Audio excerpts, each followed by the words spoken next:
আসসালামু আলাইকুম রহমতুল্লাহি ওবারাকাতু। প্রিয় ভিউয়ার্স, আপনারা সবাই কেমন আছেন? আশা করি আল্লাহর রহমতে আপনারা অনেক ভালো আছেন। তো প্রিয় ভিউয়ার্স, আপনাদের সামনে আজকে কিছু কথা বলবো।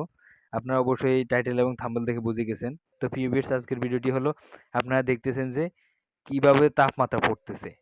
যে তাপমাত্রার কারণে আপনার রাস্তার ফিজ পর্যন্ত গলে যাচ্ছে এবং মানুষে ওইখানে রাস্তায় রেখে ডিমবাজি করে খাচ্ছে। তাহলে দেখুন কিরকম তাপমাত্রা পড়তেছে, যা বলার বাহিরে।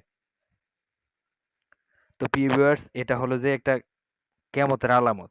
আগে কি এরকম কখনো গরম দেখছিলেন আপনি? আর আপনারা অবশ্যই জানেন না, সৌদি আরব কিন্তু আগে প্রচুর গরম ছিল, শীত ছিল। এখন কিন্তু সৌদি আরবে ওইরকম গরমও নাই, ওরকম শীতও নাই। ওইগুলা মনে হচ্ছে যে বাংলাদেশ চলে আসছে।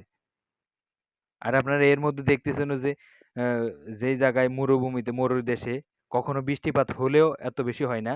দুবাইতে কিরকম বৃষ্টি হয়েছে এবং এয়ারপোর্ট পর্যন্ত ডুবে গিয়েছে। তো সবকিছু মিলে অবশ্যই আপনারা প্রমাণ পাইতেছেন যে কেয়ামতের আলামত।